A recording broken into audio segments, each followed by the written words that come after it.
right there. Does find the guy planting the bomb. Parlays it into a second. 1v3 looking for the clutch, looking for the last two. He's gonna find one. Another one walks in with us. Absolutely a must-make because of the ease of easy them. whites. The rest of his team is slowly collapsing. The Sombra is the last one. Oh, and Voidex with the clutch. Ella gonna get the Nair, starting out the Nair train. Boy cannot get out of it. What are we gonna see? The forward air, then down air! Taking some form of space outside the spawn door, but Dragon Blade's gonna look to take it right back with a huge shatter. Oh my god! Another pick! Another pick! Oh, he just keeps going and the pick bang! Hard point in the hand of the other team. Toxic tried to find one, finds a second. Does he get the 30? Finishes off with the pistol! The entire team in front of him, and he's gonna find like more! dominoes. The ace, actually! Push all the corner, and Gingy staying deep instead of going defensive like usual.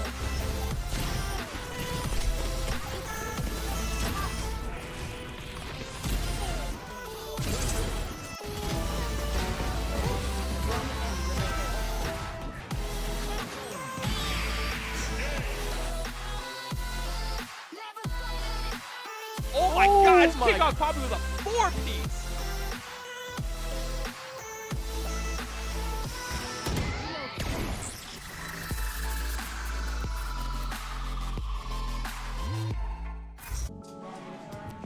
Esports are back in session here at Shenandoah University for the spring 2024 season. I'm Molly Dens with Ben Kincaid here for our Overwatch matchup of the evening. We've had a lengthy offseason. It's been such a sad break without some esports, which makes it all the sweeter to be back here in front of you guys today and in a new setting. If you can't see, we're actually in the arena itself. The players warming up right behind us. Ben, I mean, talk us through this. We have a whole new setting. We've seen some changes come through to both, of course, our setup, the esports arena, and our team itself. How are we feeling about the 2024 season? I'm feeling very excited. I mean, we have this new season coming through here. We have some new players added to the roster, which I'm excited to get to here shortly. The arena space, of course, is as lively as it always has been. People are having fun here in the arena here at Shenandoah University. And I mean, I just can't wait to get back into esports season. Absolutely, and we have quite the matchup to start it off. As we mentioned, Overwatch will be our game of the day. We're going to broadcast basically 5 days a week, sometimes even 6, which is absolutely crazy to think about. We didn't have a Call of Duty match up yesterday, so Tuesdays is where we are going to start. So, to give you guys a little bit of an overview of what went on between our fall and spring season by starting off with our roster that we have coming in our starting 5 for today. You get to see them on our screens. Hello, wonderful Overwatch players. We have Sacred and Cherry, Voidex, Ben, and King Kong Poppy on their new faces as well as some old ones. Yeah, and obviously similar faces here. Voidex, King Kong Poppy, and Ben all played last semester here. That's Voidex there on the screen for you. DPS there. There's our tank, Ben, role swapping back to his main role tank. He played DPS last semester for us, did very, very well on Genji's in May. And yeah, I mean, we have some support mix up here. There's Sacred, and there are other DPS. He is one of the best players that we've seen come through Shenandoah University here, a top 500 DPS player. Coach very as well. Strong coach as well, yes. Yeah, we've had Sacred and step into the lineup. He's been behind the scenes cooking up all of these recipes for success. So him joining the roster is certainly an adjustment for our team this year. But King Kong Poppy, a main constant, at least in our support line today. We'll be doing a little bit of a swap up in terms of the heroes that are played due to our new addition to the team this year coming up from the Overwatch Academy squad. That would be Shay, aka Cherry, that will be taking up that flex support role. A lot of our Baptiste, Kiriko, Ana, whenever that is necessary. So she's up there high within the ranks of the Overwatch ladder itself, but has been an excellent addition to this roster. Yeah, I'm excited to see how everything blends together here. I'm very optimistic about what is going to be happening here. We're now playing in the Super Conference for Overwatch, so the best of the best is what Shenandoah will be playing here in this coming season. And really, new faces, new teams that we're facing, really, it's going to be exciting. And not to mention as well, I mean, you talked a little bit about the Super Conference. Let's give everybody at home a little bit of an idea of what's going on here. So the Super Conference is the newest addition to the NACE Collegiate Star League lineup. It is their top level of competition and is invitation only. Based on the Shenandoah Overwatch team's performance in the fall 2023 season, they received an invitation qualifying within that top 16 and now are within some of the best teams in the country. As we said, these games are not going to be easy whatsoever, and especially their opponent today is going to be a challenging one to start out with. Fisher College, a team that we can see a lot of various looks from with their extensive roster in the mix. But if any of you guys remember from last semester, the only team that managed to beat Shenandoah University is the one that they have to start off with their spring season. Yeah, and with that being said, there's a big chip on Shenandoah's shoulder here trying to make something happen against Fisher. It's going to be a close matchup. Fisher, of course, is not an easy opponent. A very, very strong team through and through. Everywhere that Fisher does for all of their Overwatch rosters are really something else. And it's going to be interesting to see how people match up with the new faces on Shenandoah, with the role swaps, with Ben going back to his main role in the tank position, Sacred End playing now for Shenandoah's team. I think it could be a close matchup here. There's always the potential for that, and this is kind of a big test for the Shenandoah Esports roster coming out into this match.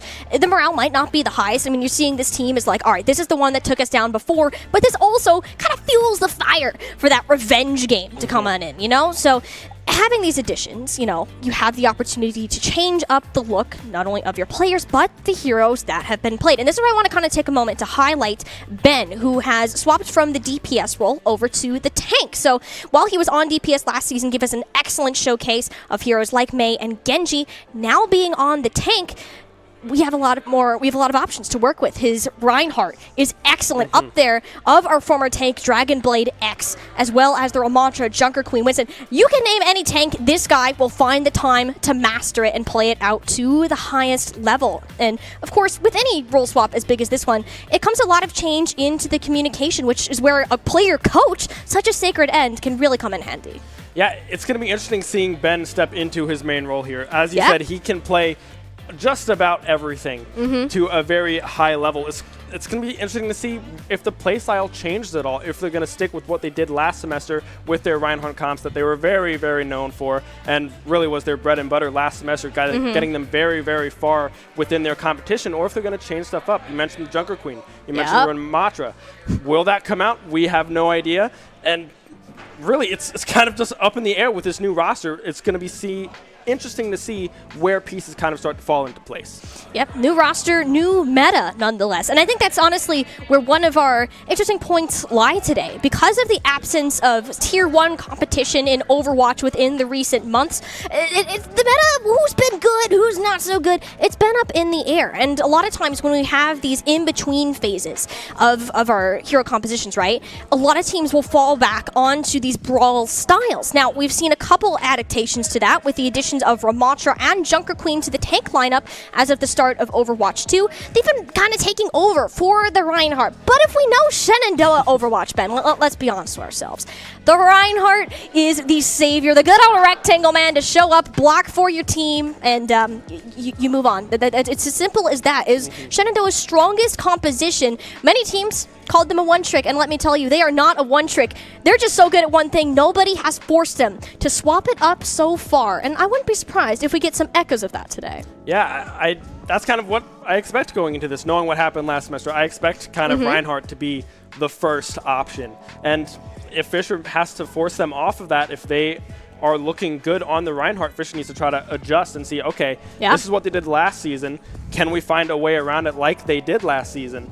If they're unable to, then really, if it ain't broke, don't fix it, right? Exactly. If the Reinhardt's working and it's chugging along like it did last semester, this is something that they could go into this match with, just starting off with their Reinhardt comp, with their TP strats behind, with the Reinhardt, and really just start off where they left off. And, you know, as we mentioned too, a lot of what goes into Overwatch, we can highlight the individuals, we can highlight the heroes that they play, all we want, but at the end of the day, one of the best things about competitive Overwatch, especially at the highest levels, is your ability to coordinate your team as players. Overwatch is the FPS game that is heavily reliant on working with each other to use your abilities to accomplish objectives. And with these roster swaps, we mentioned it like, oh man, there's people going everywhere, we got new people coming in. It's really not that much of a change. The biggest difference is you have Sacred End coming in as a coach, and let me tell you, he's been watching this team. He's hours and hundreds of hours probably watching them play. He knows exactly what to expect. And same thing with Cherry. She's been competing on the Overwatch Academy team, has plenty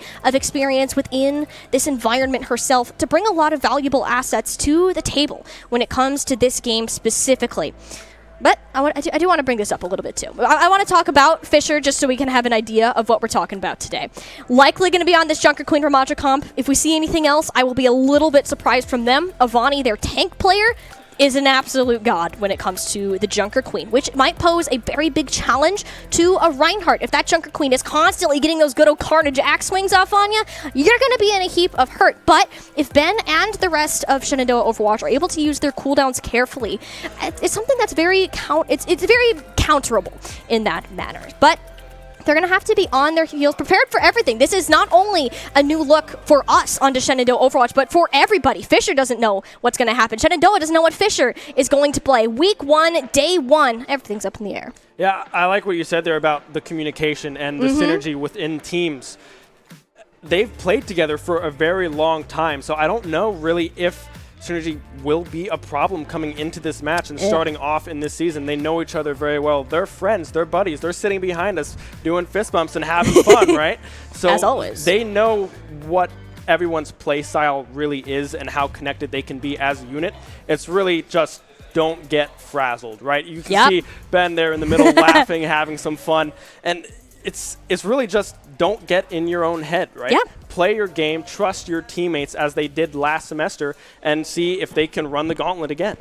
It's a major part of esports competition. Any competition, really, is if your head's not in the game, well, your body isn't really going to react the same way either. This match, it's the first one. The nerves are going to be running high. There is no doubt about that. With experienced competitors such as this one, they'll be able to get that under wraps and in control for today's series. You can see them getting ready to go here. We're going to have that map 1 likely loading in for us shortly, which is still going to be control for our map order. That'll be exactly the same. So starting off on control, then going over to hybrid for map number 2, Flashpoint, the newest addition to Overwatch for map 3, and because this is a first to 3 series, that could be where we end it today, or we could go on further to push and then finally escort as a tiebreaker if needed. So we get a wide variety of those maps. Historically, Shenandoah very strong when it comes to these control and Flashpoint maps for the reasoning that they literally just run at their opponents, guns ablazing, no fear in the world. It catches them off guard. The pace and the speed at which they're able to play at is often unmatched, and it's going to be a test for a team such as Fister. Yeah, it's going to be interesting to see if Shenandoah comes out in control of the control points, right? Last semester they did very well with controlling those points, as you said, as I believe I heard that the maps might be ready here shortly. Ooh. They are. We're going to start on Lijiang Surprise! Tower. If we get another control map this season, Ben, I will be utterly shocked, but good old familiar Lijiang Tower, as always. A comfort pick for many collegiate teams, and Shenandoah in particular. Last season, this was their map with the highest win rate. Fun fact, any game that they did not win, they lost Lijiang Tower. If they can get themselves off on a great start here on good old faithful, the rest of the series has a lot left to say within it. So, with this being the map pick, Reinhardt, this TP brawl with the Mei, the Lucio, the Bat, you'll know it, you'll love it. This team, it's their comfort picks, and they're going to stay with it for as long as possible. Some of these points are going to be more favored toward this, such as the one we're viewing now, titled Control Center. A lot more course quarters, your teams are condensed. The one that might be a little bit more of a challenge is Gardens. That point, if you lose the objective first, it is very, very difficult to get yourself back on and contesting at a reasonable point. So while those manage to vary as many control points do, it's going to be a lot on Shenandoah to be ready to adapt to any challenge that Fisher is going to throw their way. Yeah, Shenandoah really looking to start off on the right foot here. Lijiang Tower, very positive map, always in their favor usually when they are looking for their wins last semester. Like you said, if they lost a series, they lost Lijiang Tower. And if they won Lijiang Tower, they usually would end out the series every time and close it out pretty fast. It'll be interesting to see if they can keep that up, if they can take Lijiang Tower away from Fisher early on, take that control point. It's looking very positive for Shenandoah moving forward in the series. It's the mental effect, right? I'm like, if we're going to win on our best map, then all right, we have the confidence. Like, hey, guys, we did it once. We just needed it 2 more times. And guess what? We win the whole series. But, I mean, that was a bit of a struggle last season, right? You lose map number 1. It's not easy to bounce back from something like that. And, you know, we saw it in their previous game against Fisher, ironically. That one was the only game that went all the way to 5 whole maps, resulting in the tiebreaker on, unfortunately, their weakest map type on Escort. While they didn't come out on top of that, they showcased excellent on both Control and Flashpoint to get them up to that spot. Now, Lijiang Tower as a whole, a rather versatile map. There isn't necessarily one composition that has reigned supreme, but within today's day and age, we're expecting to see a mirror-on-mirror brawl style. That does not mean the same heroes will be up and running. And one thing I do want to highlight that we'll likely see from Fisher throughout the day is this Lucio Genji type of play that you'll see with a Junker Queen rush, which Fisher currently are teasing right now. It would be it would be Love and Unread in this case, pulling out these flanks, wrapping around the back line of Shenandoah. So it's going to be on VOD and Sacred End to knock that out as we open up on Lijiang Tower. And this is classic Shenandoah, right? We're starting right away with the Reinhardt TP flank comp here coming through. They are first onto the objective, and really, Fisher needs to play into them right now. They're trying to play their space, play their distance that they have with this May, with VOD on the Sumatra, and really see what happens. And the most interesting thing here is Love on this Pharah. It's like Fisher knew that Shenandoah was going to bust this out, and they should be scared. That's a pin in the back. Vani, very low health, ends up going down. VOD getting the last of that health bar. Shenandoah, they play their time. They know how to play the comp, but not having Cherry here is going to be very difficult to come back from. That's the majority of your healing out the window. So Shenandoah need to end this fight quickly before they lose too much else of their health bar. You'll see Fisher, they can't contest the point right now. Sacred End goes for the kill, but no! The boop Love was in the skies waiting, just baiting him out on to death. Shenandoah, while they will get the first cap, couple percentage points going on up. This one likely going to lead to a reset. Yeah, Love able to find that angle onto Sacred and knock him out of the map, and that is all light is green for Fisher in that instance. That really That was the go button, right? It was. Once Sacred End was knocked off there and Cherry was taken out earlier in that fight, there was really nothing Shenandoah could really do in that instance. A main healer off the board and the DPS and May teleport behind. Oh, the boop! Ivani read that like a book. Has the Doomfist up under lock, and this is where Shenandoah, you need to ignore the tank at all costs. Look for another player, but you didn't check in the skies. Love reigning above, has to have their lings clipped. Has been a consistent issue for Shenandoah, not having a direct counter to this Pharah. They tried to ignore him, but the barrage rockets got them down. Yeah, Love again finding the good angle there, and well, King Kong Poppy really playing with fire. He's in. You got this. In the wall. He's got it. Almost. He's back. He is able He's to back. recover. It's okay. Love almost finding another one there with the knockback, but really, Love needs to be trapped here.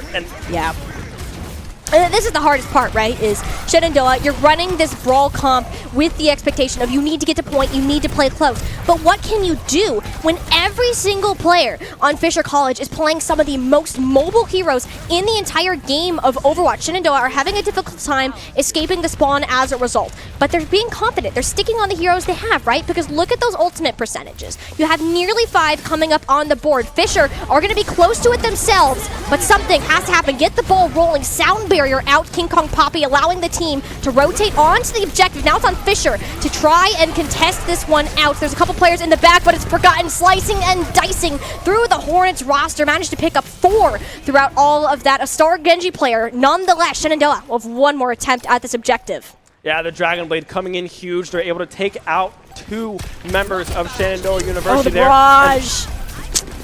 Oh, that's difficult to come back from. I mean, they're in the spawns right now. Ben, that's a 98 to 100%. Fisher College are a team that aren't going to be giving you any space to work with. They knew that Shenandoah had to make the quick approach. They rushed the spawns, making it impossible for a full 5 fight to happen once again. And that will be the first objective of Night Market going their way. Yeah, and this is kind of what we expected to see from both sides here. High aggression compositions coming out from both sides here. Fisher, they switched on to the Doomfist later on after the Junker Queen didn't really seem to work out in that first fight. But then, really, Love on the far was just all over the place. They could not get on top of that far, finding great angles onto the backside, especially with her ultimate ability there. Really was able to turn fights into Fisher's favor, and Shenandoah was not able to react fast enough to counterattack what Love was doing. With a Pharah as good as Love, it's not an easy thing to deal with at all. The control center, the limited height of the ceilings, is going to force Love away from the Pharah, at least presumably. This is more the look that we expected to see. That Ramatra coming out. The Symmetra and Junkrat are going to provide high levels of pressure onto Ben's shield. Shenandoah playing around their cooldowns is going to be the most important thing. Yet, it is Cherry to fall first. That spam of the Junkrat, too much for Shenandoah to handle in that tight quarters of that initial white rim. Yeah, the 2 supports there for Shenandoah dropping early is a nail, not necessarily in the coffin, but possibly in that first fight. They're unable to really recover from that one with the supports going down early. Voidex followed very close behind the 2 of them. And now it's a retake. They need to be able to locate where these DPSs are, find a way around this Ramatra if they can, and retake this point. It's a good idea for them to use the teleporter to try to juke him out. That was a brilliant play, likely coordinated by Sacred and himself to absolutely break the ankles of Fisher College. Now you're on the objective exactly where Shenandoah want to be. Fisher College now have to walk into them in order to get that percentage up and running. It's going to be a matter of time. Those May walls and Symmetra turrets are going to slow them down, but Cherry, falling once again, has been a major target of Fisher College. As soon as the Baptiste goes down, you're not going to be able to recover if you're Shenandoah. 9 times out of 10. Getting this percentage on the board, though, is pretty decent. They lost a fight, but still got so much value from it. Yeah, being able to get that cap is crucial for Shenandoah University. Really almost able to tie up this point here. The fight was a little sloppy. Cherry dropping early again, but being able to get that cap keeps them in it, able to reset. Ultimates coming up here shortly for almost all 5 members here of Shenandoah University. The one that's kind of far away, King Kong Poppy, with the beat only at 69%. But 4 abilities in this next fight will be available for Shenandoah. It's going to be a big, explosive fight, not only for Shenandoah, but Fisher as well. It's about getting as many resources as you can. Voidex going down, Shenandoah as close to the spawns as they are. It's a quick call for the reset. You go back in the spawns rooms, not wanting to stagger out any further, but Sacred End unable to escape. Fisher College saw him out, made the call to push on forwards. A risky play nonetheless, one that will gain a lot of value. Shenandoah are now going to have pretty much all 5 ultimates heading into Fisher College's 4. Yeah, this fight is going to be pivotal for this map here. All 5 ultimates are going to be available for Shenandoah on this next push. 75% on the point for Fisher College. Only the Riptire from downtown. Forgotten saw the teleporters like, oh, this is my time to strike. Shenandoah blown to bits. They had the play. They knew what they wanted to do. That's one major ability. Tires often win fights on their own. It's not an uncommon occurrence. Plus, getting the pick off onto Love. Shenandoah, they have the opportunity, but pushing in is pretty darn impossible. Avani holding down the front line of the sim wall, blocking the rest of their progress. Ben, the only one making it onto the objective. Earthshatter down into play. Too much health, though, for Fisher. They'll be staying up and healthy and claiming the second and final point that we'll see on Lijiang Tower to get them up to match 1. I mean, Junkrat. Yeah, right? Junkrat. Junkrat. Forgotten. This might be play of the game, actually. This ultimate here from Forgotten was huge in turning that fight, and it looks like it will be. The teleporter! Oh, that's genius! I didn't even see that. Okay, you can't be mad at something like that. That is absolutely beautiful. Absolutely beautiful to see. I mean, Love and Forgotten were the main reason that control center was so dominant. As I said, when you're trying to funnel so many players through this tiny window where a Junkrat can lob bombs and you don't even see him, I mean, one of those bombs and 2 comboed up, you're instantly dead if you're any low health character, and that's what Shenandoah found themselves victim to. They used this teleporter very cleverly to try to find alternative routes to navigate their way to that actual objective, but again, there's just so few options on the minimap such as that one. They used all of the time that they had. The spam damage in the end forced them to crumble, and will put them down as they look forward to a map 2. Yeah, and it's only map 1, right? It's a first to 3 here against Fisher.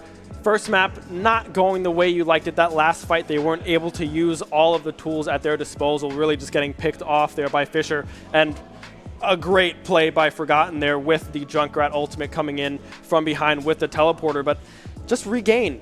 Stay calm, regain, go again. If you have to switch something up, you have the opportunity to do so. This next map, I believe it's Hybrid. Hybrid is the next map that we're going to see here, or the next, I guess, match. But there's a lot of M words that kind of go along. Map, match, sometimes you have point, score, whatever. Same thing. Map 2 will be a hybrid. That is correct.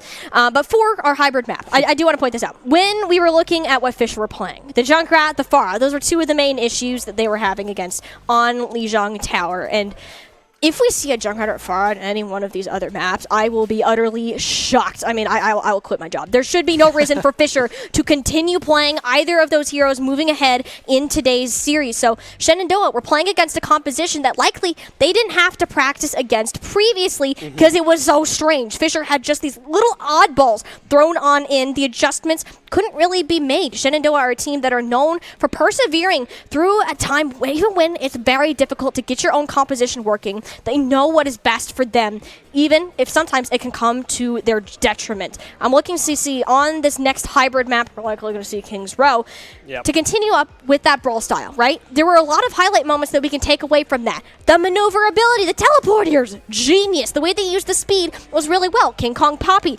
didn't fall off the map. Clearly adjusting to that support role well, enough to keep them in the game. And in a game such as Overwatch, where Shenandoah focus on dominating the tempo, those are 2 of the integral parts you need to have in place. And good news, they're looking pretty darn good. They just need to manage to catch Fisher sleeping.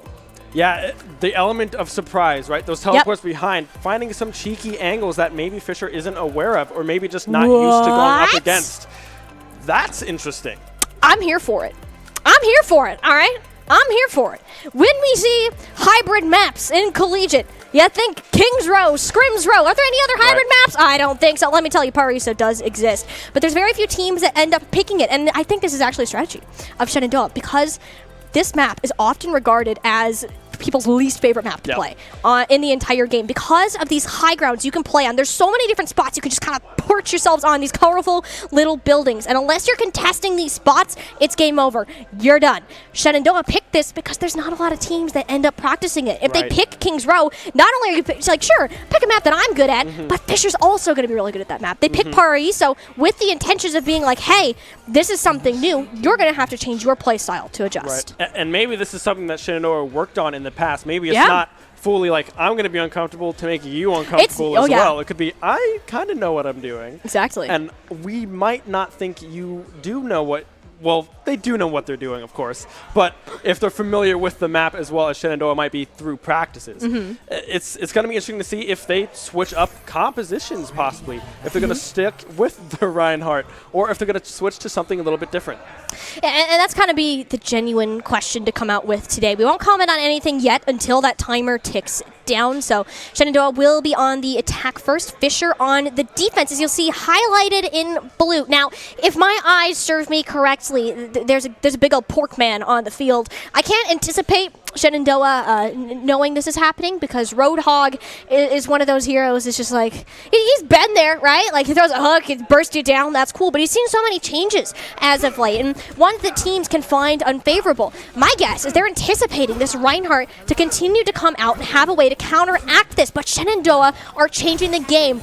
Brand new, rolling out with this Sigma double flex support and the snipers. Oh, VOD! The jump shot out of spawn, it doesn't work 9 times out of 10, but that was the one that you hit it. That better be going in some sort of highlight reel because I want to watch that again and again. Shenandoah, they got the sniper down. Now they just need to keep pushing on forward. Sacred End not gonna have a problem charging these shots. That's on red going first. Oh my gosh, talk about the change of tempo, the pace. Lijiang Tower, that loss, it didn't get them down at all. Ben, Shenandoah are so into this game. The Roadhog is falling. Point one is looking nice and juicy for the taking. It's just a matter of occupying it. The staggers are going to be brutal. Fisher College, they're spread and split. You saw the Kiriko manage to TP on out, and not having Sacred End means that Fisher can come back for another contest. If that doesn't boost morale, I don't know what. Well, that is a huge play coming from Voidex. That's a clip. It is a clip. That's a clip. That's in a highlight reel. It should be, at least. You see Fisher now trying to recontest the sleep coming through. And the sleep came in, but the biggest problem is that they ended up losing King Kong Poppy, and Cherry doesn't have an immortality field up, so Sacred End falls again. That's what we said. Fisher, they're a team that is able to regroup. That initial element of surprise, it is gone. So Shenandoah walking away with 2 full ticks of progress. All they need to do, wipe Fisher once off the point, and they're good to start that payload. Yeah, one more fight here is all Shenandoah needs. Really picking off Forgotten or Love here again would be huge, even if they get unread. I mean, any pick at this rate will cap that point almost.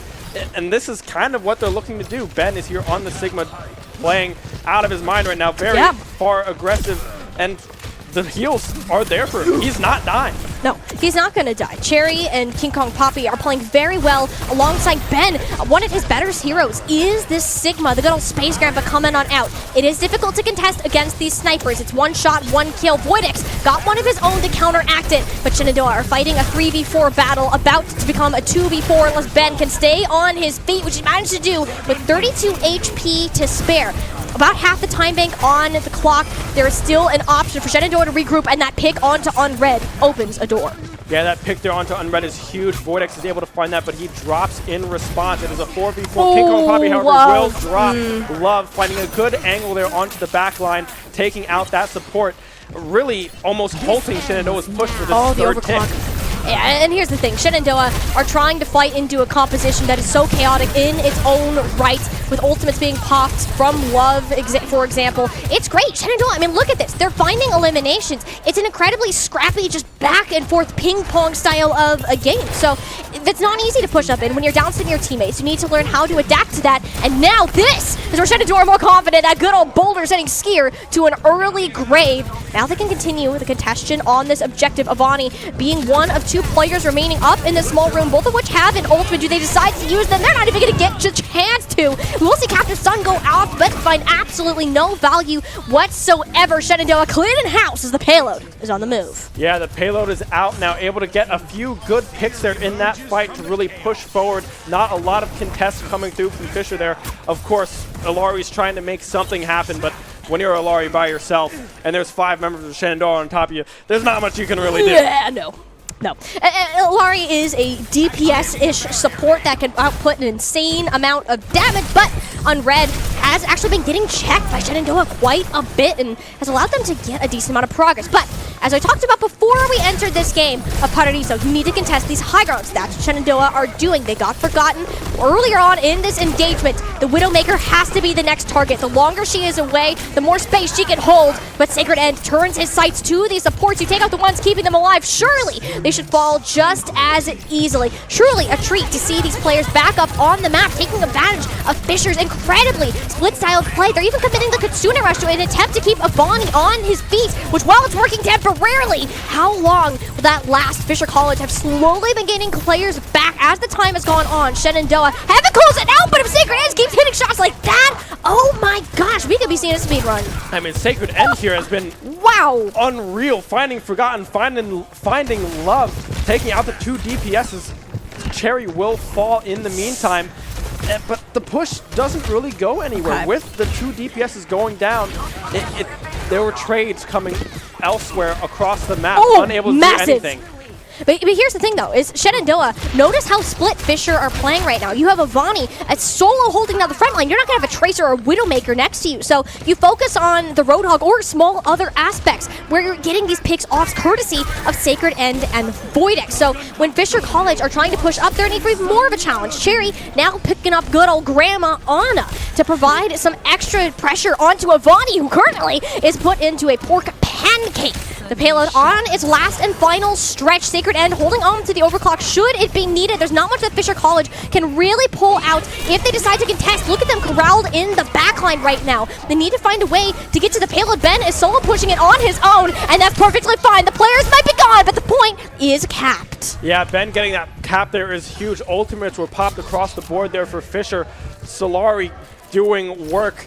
I mean, everyone really on Fisher's getting kills in that instance, but Ben is able to stay alive uncontested and cap that point, keeping Shenandoah in this push. Yep. 2 minutes now for this second point. Nice. King Kong Poppy This going is wonderful. off. They're punishing Fisher. Fisher are overconfident right now, and Shenandoah are like, no, we are not having any of this. And look at it. You're now on the 3rd point after nearly losing out on that first objective with nearly 2 minutes to go. I mean, Fisher right now are struggling. They're pulling out the stops. They've made a couple swaps to their compositions. Forgotten is now on their 3rd hero of the match alone, and Shenandoah have the ultimate advantage. Now the player advantage. Unred gets punished for poor positioning. King Kong Poppy assaulting the high ground. That's Forgotten soon to follow Shenandoah. They have a major snowball. They're riding this wave of success, hoping to crash it down on this final part of the objective. Love and Skier, though, finding the domes of both Cherry and VODX surely to slow that progress. It takes insane plays such as these to stop the Hornets' momentum. And it's not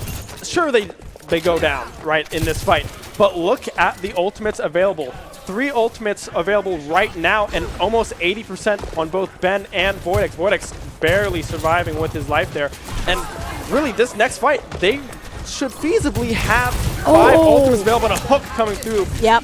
Huge. They're playing for up. Fisher. That's what we call a Hanzo moment. You'll probably see this a lot because Forgotten just picks 3 off. I mean, well, RNG or skill, up to you to decide. Fisher College are once again taking as much space as possible, knowing that if Shenandoah have the room to decide how to play the game, their job becomes increasingly challenging to complete. They do expect that where Avani is stunned up, can they manage to land the anti? No, that's a massive combo. This is surely to be a death sentence for Shenandoah. They're in their own spawn. They need to preserve the resources that they have. One more fight is on the cards. The 2 picks Ben did manage to grab or will allow for a fast regroup. Getting the payload needs to be step number 1. Yeah, Avani able to get 3 there with his ultimate. Sombra, okay. Huge play there from Fisher. And 2 ultimates expended on the side of Shenandoah. Swap over to the Sombra. We're going to see if they can get to this Beautiful. point. Sombra might be able to. 5 seconds left on the timer. We'll be able to touch. Now somebody should be able to get there. You'll see that tick come through. Overtime is guaranteed, but not the continuation of this payload. They identify 2 players are behind Fisher once again, incredibly split. All Shenandoah has to do is start to distract them. Forgotten ended up having the nano thrown onto them. Not a great use of it at all on Red. Barely has any else to deal with, but Forgotten still manages to grab 2. A nano Hanzo actually going pretty darn crazy in this match. Fisher College, it took a lot for them to have to stop Shenandoah on this objective. You saw that they were lost in the beginning, but once they got their footing back up, it was a barrier the Hornets couldn't break through. Nonetheless, getting through 2 whole points of Paradiso and having a decent time bank to do it, it's not a terrible result for Shenandoah at all. Incredibly winnable if they can manage to pull off a stellar defense. Yeah, Avani and Forgotten on that last point really coming in huge there for Fisher, able to get those hooks. Forgotten picking off 3, and then Avani with the ultimate picking off 3 as well, really just stunting the push potential from Shenandoah University. And like you said, a great push on the side of Shenandoah. They got that payload pretty darn far. If they can hold a good defense, like you said, they could come away with this match 1-1. It doesn't even need to be an excellent defense. It just needs to be an okay defense, Right. and you're really fine. That's how far Shenandoah managed to get here today. I like the hero picks that we're seeing coming in. Cherry still on the Baptiste, but King Kong Poppy taking up the Iyari, a page out of Unred's book. And the nice thing about this is you've increased damage output, an extra source of healing with that pylon out 2. So Shenandoah basically sticking to their guns. Sacred End had one heck of a round coming on up. The amount of first picks and final blows we saw from him, he was getting plenty of kills, but most often the important ones to kick off engagements. Fisher making some swap-offs of themselves. The biggest thing I want to highlight, Unread on the Mercy, likely giving a pocket to Love, making them even more of a threat. Yeah, and we're actually going to see swap-offs now. It's Genji. Love is now going on to the Widowmaker and is able to find a quick pick there against VODX right out of the gate. Avani on the Zarya now. And really with the first pick there in favor of Fisher, Shenandoah needs to back up a little bit. Time, but a huge rock to the face from Ben. Forgotten goes down. I think Forgotten forgot that Sigma throws rocks, and guess what? Genji cannot deflect those rocks, and hey, you're going to get punished for it. Fisher made some swaps. Shenandoah, they can't play close to this comp. You can see Ben struggling against the beam of Zarya. So this is going to be a quick and fast reset here. Fisher made some really nice changes to their composition, knowing what Shenandoah are going to run and have a counter for almost every hero. Yeah, that fight clearly not going in Shenandoah's favor. 4 people dropping. VODX is able to take out the Kiriko, but unable to do anything after that. And now we're going to see a swap now. VODX on to the Bastion along with Sojin. I like it. Okay, Forgotten, you gotta stop doing that. Look at them. They ate another boulder to the face. And yeah, all right, the Hornets are gonna get control of this high ground now. And with VODX, the swap over to the Bastion, as you said, an unethical hero choice in my opinion, but it's what Shenandoah need to do to win. Bastion, hard counters. Zara, you go up there, you go Burr. Well, bye-bye Avani. That's exactly what just happened. Even the kill feed states otherwise. Shenandoah, though, need to be careful about how far up they go, because the closer that they get to the spawn, the easier it is for Love and Forgotten to deal this damage. And that makes 3 rocks now from Ben to the face of Forgotten. Genji is a magnet to these rocks, but really, is that really a bad thing? If that, nope. We take those. If those rocks are getting value, then by all means, throw them out. Now, please do. And do it from behind them where they don't expect. Look at this. Forgotten tries to go up and get tested, and that's one dead ninja. Fisher College down there. Genji once again. Ben at their backs. They're not even allowing Fisher to rotate up to that high ground. They're individually separating Fisher University, forcing them to take unfavorable battles. But as soon as that call is made that, hey, I'm in trouble, you can see their ability to regroup quickly, save Avani, pop that Kitsune rush, and make Shenandoah go back to the spawn. Yeah, the Kitsune rush was huge there for Fisher. Really not really contested. Shenandoah, well, it was contested, but Shenandoah wasn't really able to do anything against that fight. Ben going down early to the hook to the Roadhog. Forgotten again. All right. I mean, Forgotten already down. That's a 4v5. Shenandoah heavily favored in this fight. All the ultimates being pulled out, and the Salmir there to counter most of them. It's on King Kong popping now. The Captain Sun coming up big. Captain Sun removing the head of their Sojourn counterpart. And with how split once again, the divides thrown in Fisher College are scattered, and these are going to inevitably lead to staggers. But Shenandoah need to be cautious. You underestimate one member of Fisher. Suddenly, several of your team members could be going down. We've seen it happen before, and King Kong Poppy finds some similar situation. Managed to hit the shot to take him out of contention. Now Shenandoah have the full regroup. They caught Avani off guard. This is even more time bought, even if you had to expend an Ant Matrix for it. Yeah, a good hold there, but 3 minutes left still on the timer, and that payload is feet away from that point there. And well, we'll just have to see if they can really hold this point. They did a good hold there. Sacred End is going to have his ultimate up and available, but no one else will have that. Roadhog and Forgotten here, Avani, what a hook! Have everything available to them. Yeah, that was quite the hook. Avani, hook, line, sinker, VODX, you go bye-bye. Fisher College have all of the ultimates to pull out. It was an expensive previous fight that Shenandoah had to take. It was 4 that they had to use in order to stabilize, but Fisher College conserved their own resources, pushing them over the line to begin capturing this 3rd and final objective. Yeah, a good fight there from Fisher coming through, able to get that huge hook from Avani, getting that early pick. And really, Shenandoah, they need to come up big here, get this stopped, because Fisher right now has plenty of time and are on lock right now. Yeah. plenty of room for them to continue to recover. And if they can keep punishing individuals like this, I mean, that time bank is going to turn down to nothing. Even if it looks a little scary right now, Shenandoah are able to stabilize as long as Fisher continues this chaotic sort of playstyle. I mean, like, look at this. It's player after player going down, and it's not necessarily one person. It is a full team effort of the Hornets capturing Fisher College's players. The payload has been on the move this whole time, though, so as that manages to get closer, we're in about one fight territory, and you'll notice Fisher College are returning to some different heroes. Yeah, the Zarya coming back here for Avani, trying to get this push, this tank, this front line being so solid for Fisher College. And Cherry going low, but able to escape. The heals coming through from King Kong Poppy are huge with the immortality field. Oh, I mean, Unread commits the sound barrier there. Can the Lucio manage to get on the line? No, it's King Kong Poppy locked up in the Flux. Captive Sun now knows there's very few counters to come on through. Shenandoah, they need to get themselves on the payload, though, and they just can't.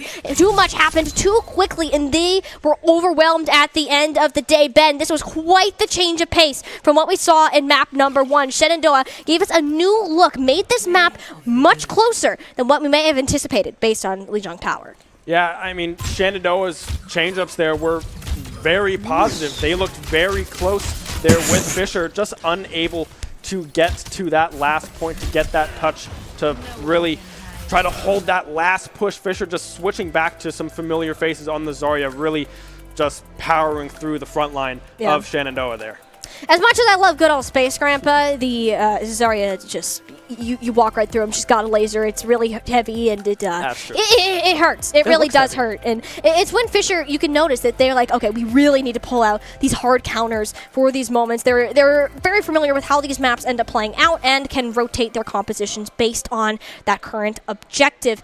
Biggest takeaways from that map, though, Sacred End popped off on that Sojourn. On the attack, a big part of the reason that momentum was gained, because he was just getting pick after pick after pick, and it wasn't just any, it was the first elimination to start off these battles, whether it was on the Widowmaker. There's a get to your backline, guess what? Sacred End has got you covered. There were several instances like this where the Hornets were able to get themselves back up on their feet, and of course this play right here, how can we forget that? How we started this game, it got the energy up, like we could feel it over here, and I'm sure they could as well. That was enough to power them through that full attack phase. Oh yeah, really a lot of positive things in that second map there. A lot of good things coming from Shenandoah. Sacred End, like you said, was going crazy on his DPS on the Sojourn, finding many opportunities and many kills there, but Fisher College able to power through it. And Avani, with his play here in this replay, really sealed the deal there in that final push. That ultimate coming through from Avani was huge in stopping the push from Shenandoah and really keeping their hopes alive in that hybrid map. It was a whole lot of hog. Whole lot of hog coming out right there. For those of you who don't know, that the Roadhog's ultimate name is Whole Hog, and Kitsune Rush makes it go even faster. So, whole lot of hog. Haha, very funny. Whole lot of hog. You know what I'm talking about? More hog than you're used to because of the Exactly! That's what we're talking about. And it's pretty much a death sentence for any team that has to face up against it. Shenandoah did their best. I really did like Ben on the Sigma, though, right? Yeah. We're so used to seeing this Reinhardt, and this is the first time that we're really seeing that variance come out, and his Sigma was incredible. Especially those rocks, the good old boulders. I mean, oh, absolutely beautiful. The one thing that can shut Forgotten down on not the Hanzo, but the Genji, had it pitch perfect every single time that we got to see it here on stream. And, you know, you're heading into map number 3. You're down on match point. I couldn't tell looking at these wonderful people's faces. I see smiles all around, the positive vibes. They're vibing, right? I mean, I'm certainly having fun. I hope they're having fun as well. They're definitely there. You can see Sacred and they're having a fun giggle with the team there. And our lovely esports director, Alyssa, even made an appearance. She's just here supporting the team. Shout out to Alyssa sitting in the back of Sacred End's cam right now. Give it some encouraging words. I mean, even if this game has been an incredibly challenging one so far, it's something that they anticipated heading into the Super Conference. These are the top teams, or some of the top teams you're going to face within the country. Fisher College well up there amongst them. And with this being match point, the final map pick that Shenandoah will have in this series, should it continue. New Junk City, one of 2 Flashpoint maps, one often less traveled. Yeah, I like Flashpoint a lot. Right. Flashpoint. It's a great map. If you don't know what Flashpoint is, right, we start at one spot. It's always the same spot, and the next points that they have to go capture are completely random, which is what I love about it. The randomness to Flashpoint is something that's very exciting and really adds to a lot of different play styles. You can do a lot with traversing these maps. There's a lot of routes, some faster than others, but some a little bit more trickier to the opponent than others. It's going to be interesting to see what the pathing is to these next points and really what they decide to bring out. If it's going to be something similar that we've seen in the last 2 maps, or if it's going to be something more mobile. Yeah, and Flashpoint being the newest game type to come into it, there was often a learning curve that went through. It came out, I believe, in the middle of our fall 2023 season. So now, a lot more teams, they have an understanding of how this map shall operate. And this is where Shenandoah likes to shine. As we said at the beginning of the series, Control, Flashpoint, those are 2 big favorites because 1, you can run the brawl comp, it's a ton of fun, but 2, they are experts when it comes to rotations, maneuverability, and positioning. The big brain behind that, Sacred End, shout out to him, is going to be a large part in this map in particular. Whether they decide to pull out that Symmetra or not, we're going to have to see. We saw that variability, who knows? It could be shaken up once again here. But for now, New Junk City. I can't tell you when anybody's going to play. Fisher pulled out the Roadhog. All things are lost. I absolutely give up on trying to predict and then having to correct myself later on. But biggest thing to note, this objective right here, Junkyard, the most open. The rest of these, incredibly close-knit. Similar to what we saw on Legion Control Center, you have to funnel yourselves through these narrow doorways, and if you take a ton of spam damage getting on out. So this is almost a reflection of what we saw way back in map number 1. Can Shenandoah find the answers to it?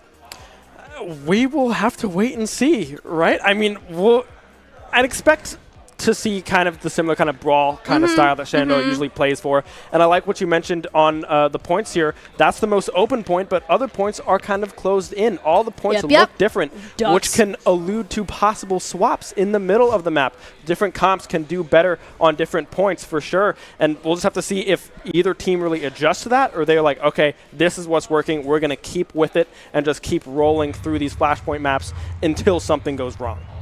And that's really all it takes. A lot of Flashpoint. It is a game mode that can go back and forth depending on the map. But one thing that a lot of teams tend to agree on is JQ Rush. Speed is the way to go. Shenandoah showing another look. Ben, a superstar when it comes to this Australian Junker Queen Lord. So when we start to look at this, not only are you going to have 1 speed boost with King Kong Poppy's Lucio, but this commanding shout the Junker Queen has is just another engagement tool. And the Fisher College's only difference, the Zarya making a return. And of course, Sacred End, Genji switching up some roles in that department. But Shenandoah need to be careful. Forgotten is a dangerous Genji player nonetheless. Even if the rocks didn't fare well, you can hear the call come out. They need to focus on that Genji. Forgotten is a heap of trouble. The trade out is enough for Shenandoah to keep pushing on forwards. The cooldowns are low. Those are the bubbles. End and gone. Sacred End has to stay on his feet, speaking of which, but his love shut it all down with 4 final blows in that fight.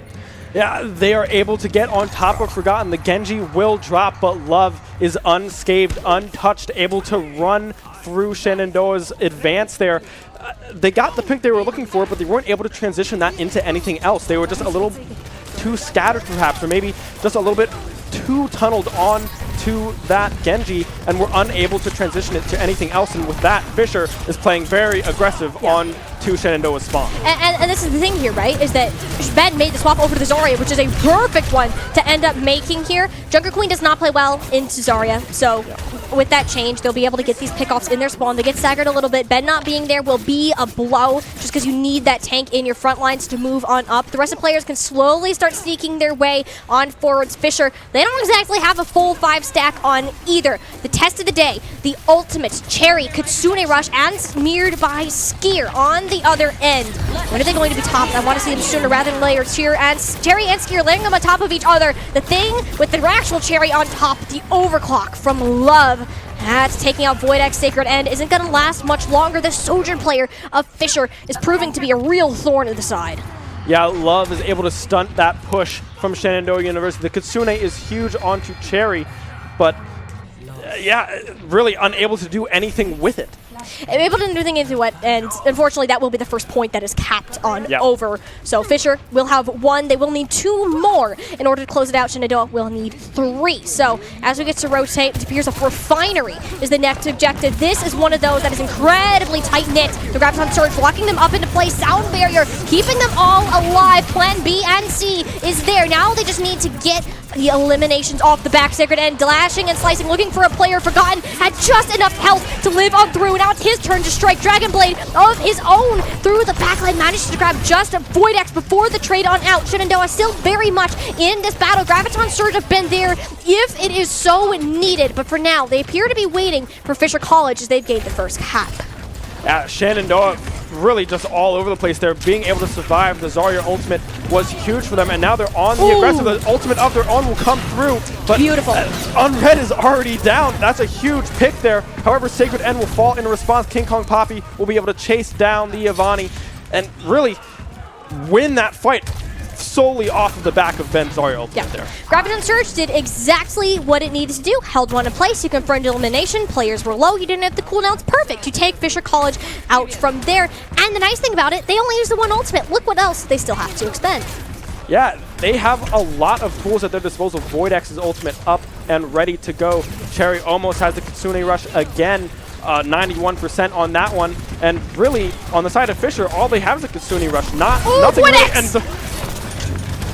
Beautiful pickoff coming from them. I mean, it's an immediate spot off, and you take out the most important player from Fisher College. That Kiriko. They were relying on that Kitsune Rush for an engaged play that will never end up coming on through. The flip, Fisher managed to get a little bit extra percentage on the board. In the long run, though, this stagger onto Avani is going to be absolutely devastating to deal with, especially with Ben seeming to want to push up more. Decides to play it safe because only 1 fight more is needed to close out the objective. Yeah, and with this next fight coming up, Kitsune is still available here for Cherry, and King Kong Poppy is going to have beat.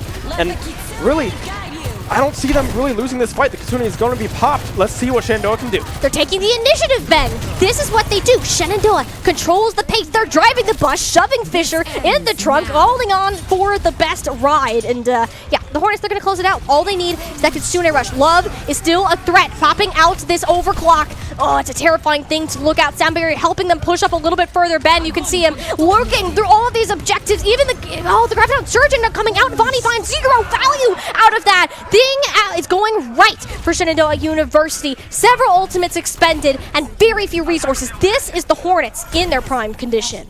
Yeah, Ben going off there in that team fight, able to pick up 3. The Genjis are traded, but Love falls faster than Fisher really expected. They were trying to push in to really retake that point, but with the DPSs down, weren't able to lay on the damage onto Ben. And really, you saw him just lay in to Fisher there, getting the triple kill on the Zarya. Again, now in this choke sword, trying to make something happen. He's got the grab. There it goes. Out on the field. It's on to 2 players. The Kitsune Rush getting no value. There's nowhere for Fisher to move when you're locked up in the wells of gravity. They're still making this an even battle. Actually, in fact, one that they may end up coming back from. The Kitsune Rush, the accelerated cooldowns allowed more healing to come in that Shenandoah initially anticipated, chunking them through that damage, getting the first cap on Junkyard.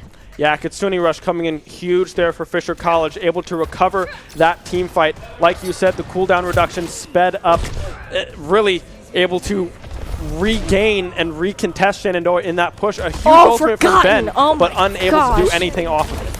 Yeah, Fisher, they're playing aggressive right now. As I said, this is the point that is the most open.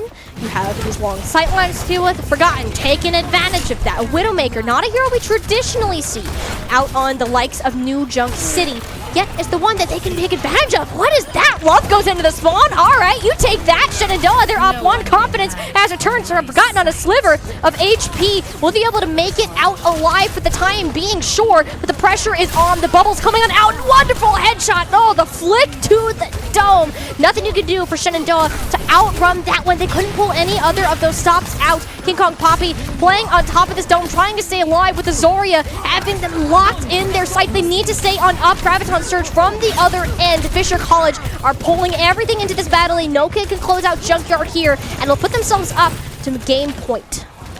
Yeah, and Love there really getting aggressive, falls early in that fight, but Forgotten is able to sneak away with just a sliver of health and catch a pick off of the back of that fight on the retreat there from the Widowmaker.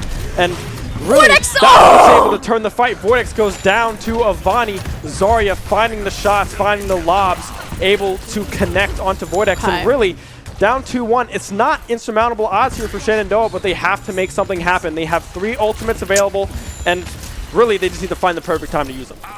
And to do that, you need to regroup. Have 5 full players. Get back in the spawns. The point isn't even unlocked yet. Fisher are way ahead of themselves. You'll notice that Ben has swapped over to the Ramatra, a suitable counter for Azara. You can play around the bubbles. The pummels are going to do plenty of damage. You can block that with your good old giant mechanical arms that we'll surely see coming out momentarily. Shenandoah, a lot of tools to push into this fight. The support ultimates, name of the game, but King's Count Pop going down first is rough. Shenandoah have to compensate with that. Several resources pumped on in. Is it going to be enough to keep them alive? Not against the likes of Skier and Avani, lasering them down. The momentum shift you can now see in Fisher College swapping to these faster heroes.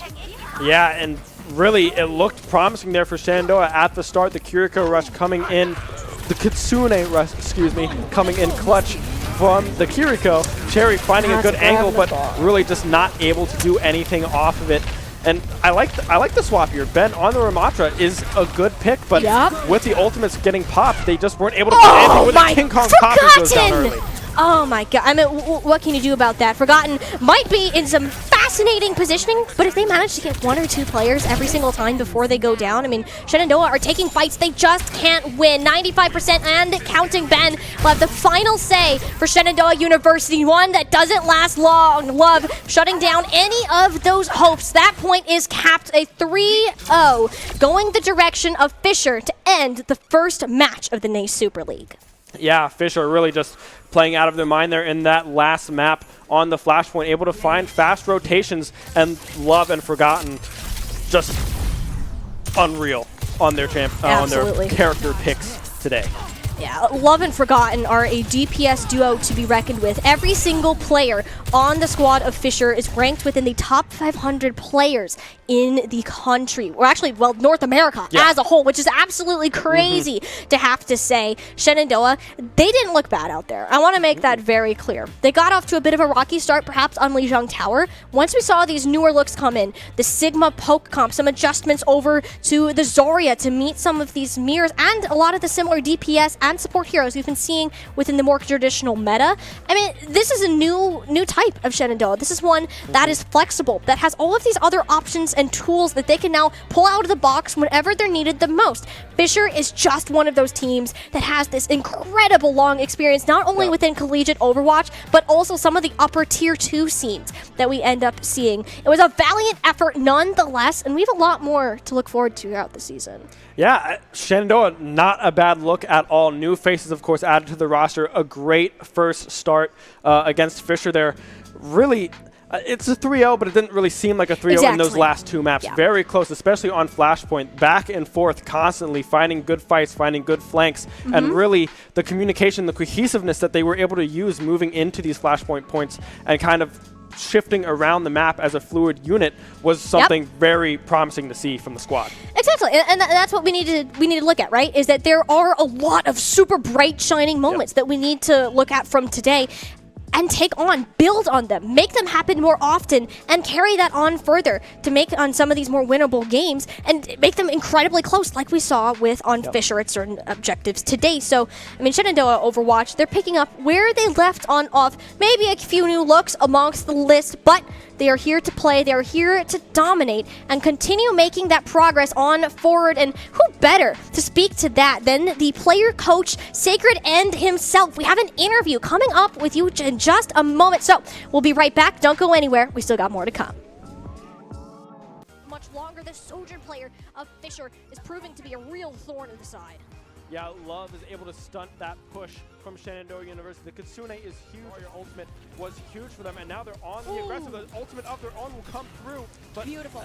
Unread is already down. That's a huge pick there. However, Sacred End will fall in response. King Kong Poppy will be able to chase down the Avani. Yeah, the Hornets, they're going to close it out. All they need is that Kitsune rush. Love is still a threat, popping out this overclock.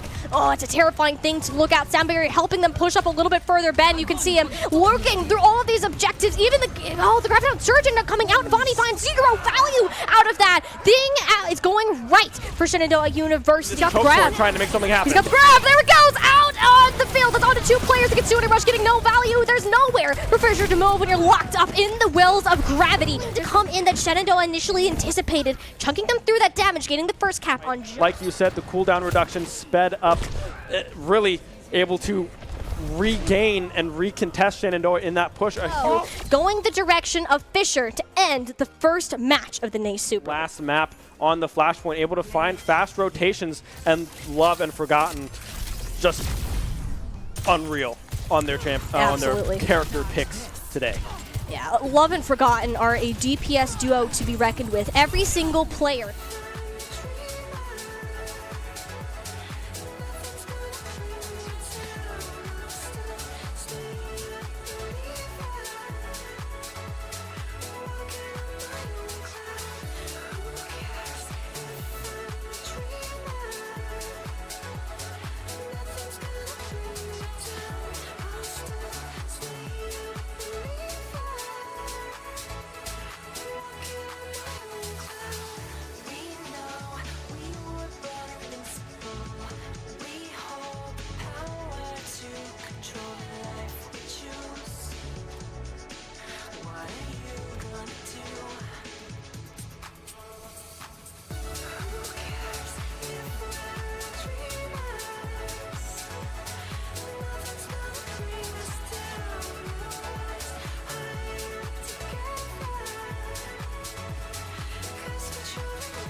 Wasn't the plan.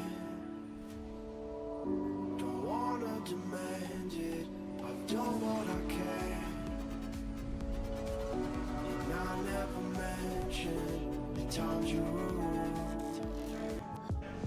And welcome back to the Shenandoah Esports stream. We just concluded our first match of the entire season, our Overwatch team playing in the Super League, the top levels of competition within NACE Star League. Unfortunately, took a 3-0 loss here today, but you know what? We learned a lot about this team today and a lot of the changes that they've made. Sacred End now rejoining the lineup seasons later, has been there as a coach throughout the whole ride, but now coming back into today. Talk me through, what was it like rejoining this roster?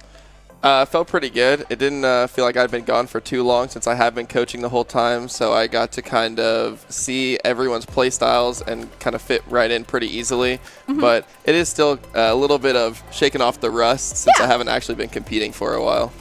And we really couldn't tell that. There was a lot of highlight moments from you. Specifically, that attack on Parisa was likely the brightest moment that we saw throughout that entire series. So, as we said, we've had a couple changes to the roster, and we're not I wouldn't call us one tricks, but we're not seeing this Reinhardt TP, we must play Mei, we must play Sim, we must be Cheese. We're not seeing that. We're sticking more to this conformity of the meta. How has that process of making those adjustments really been for the team throughout communications and things like that?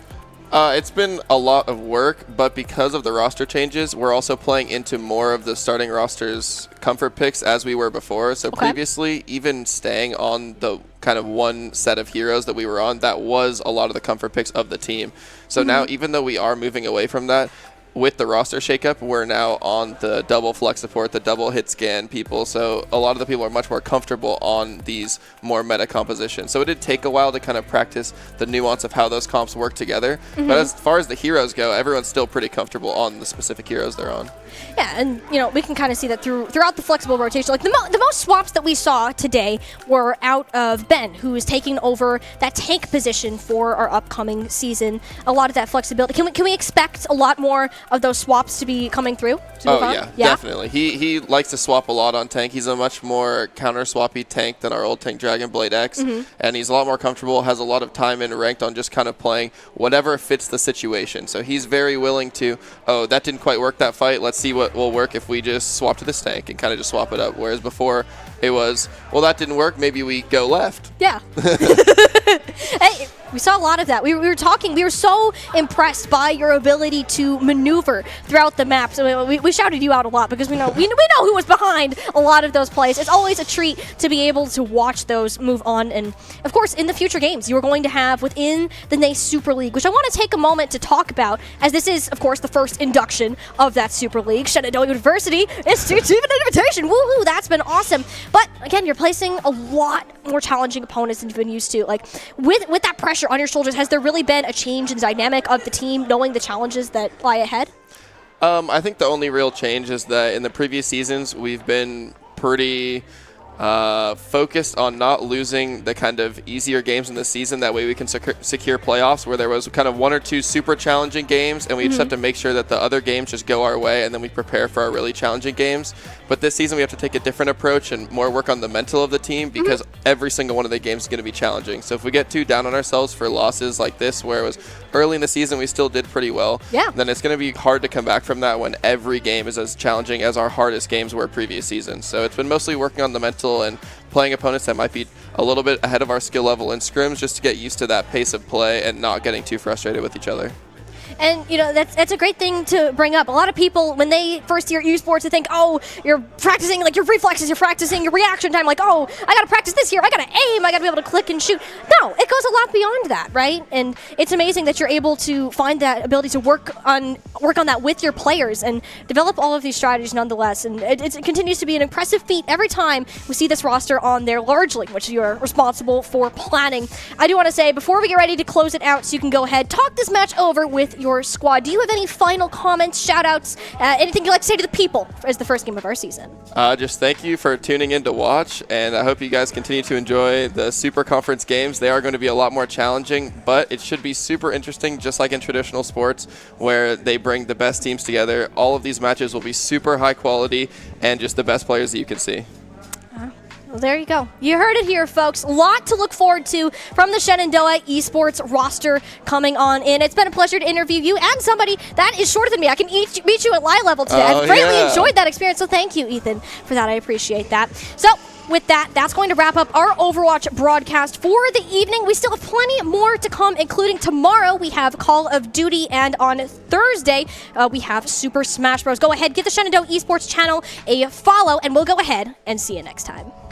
Scared, that's a pin in the back. Bonnie, very low health, ends up going down. Voidex finding the good angle there, and well, King Kong Poppy really playing with fire. He's in. You got this. In the wall. He's got it. Almost. He's back. He is able to. There's a couple players in the back, but it's forgotten. Slicing and dicing through the Hornets roster. Managed to pick up 4 throughout all of that. A star Genji player, nonetheless. Shenandoah will be responsible for a full 5 fight to happen once again, and that will be the first, likely coordinated by Sacred and himself, to absolutely break the ankles of Fisher College. Now you're on the objective exactly where Shenandoah want to be. Fisher College now have 10. Getting this percentage on the board, though, is pretty decent. They lost a fight, but still got so much value from it. Yeah, being able to get that cap is crucial for Shenandoah. College is 4. Yeah, this fight is going to be pivotal for this map here. All 5 ultimates are going to be available for Shenandoah on this next push. 75% on the point for Fisher College. Only the Riptire from downtown. Forgotten saw the teleporter. He's like, oh, this is my time to strike. Shenandoah blown to bits. Down into play. Too much health, though, for Fisher. They'll be staying up and healthy and claiming the second and final point that we'll see on Lijiang. Huge in turning that fight, and it looks like it will. The teleporter. Oh, that's genius. I didn't even see that. Okay, you can't be mad. Rolling out with this Sigma double flex support and the snipers. Oh, Voidex! The jump shot out. Absolutely no value whatsoever. Shenandoah cleared in house as the payload as it easily. Truly a treat to see these players back up on the map, taking advantage of Fisher's incredibly split-style play. They're even committing the Kitsune Rush to an attempt to keep Bonnie on his feet, which, while it's working temporarily, how long that last. Fisher College have slowly been gaining players back as the time has gone on. Shenandoah haven't closed it out, but if Sacred can find a way to get to the payload, Ben is solo pushing it on his own, and that's perfectly fine. The players might be gone, but the point is capped. Yeah, Ben getting that cap there is huge. Ultimates were popped across the board there for Fisher. Solari Increasingly challenging to complete. They do expect that where Avani is stunned up. Can Imagine land the anti? No. That's a massive combo. This is surely to be a death sentence for Shenandoah.